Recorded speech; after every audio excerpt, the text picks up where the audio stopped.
Hi there, welcome to Cauldron's Path channel. Today I am going to show you how to do a variation on the Chinese waitress cast-on. The cast-on is called that because, from what I've read, a waitress in China actually showed it to a knitter and they created the video for it. What I'm going to be doing is just a slight variation on that.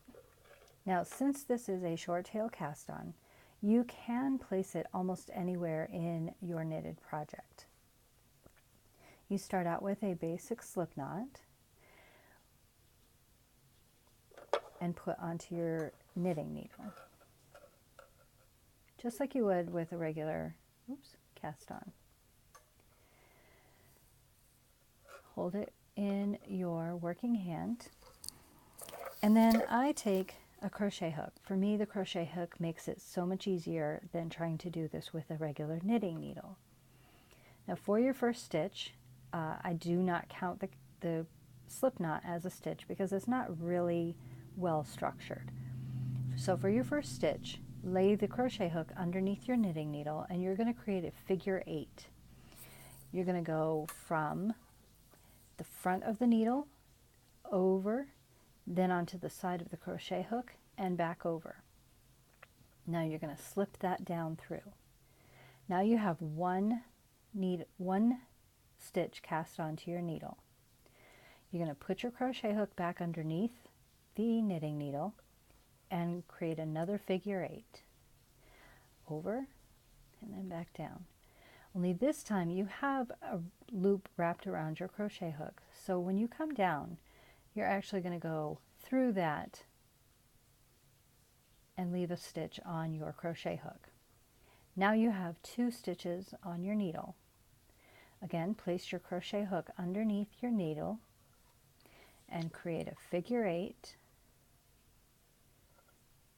and back down and through. It's that simple. Now you continue going along, pulling this through for however many stitches that you need. And once you get the hang of it, it goes quite smoothly. I can usually knock out quite a few stitches after a little while. Then at the end of your cast on, there we go. That was a goof up. So I'm going to go back a stitch. I'm going to start that one over again. Okay, put your hook underneath the needle, over and back through.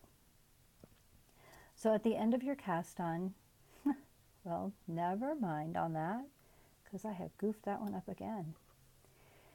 As you can see, even somebody who's been knitting since they were 13, they still goof up occasionally. There we go. Now when you get to the end, you're going to have 1 extra stitch on your crochet hook.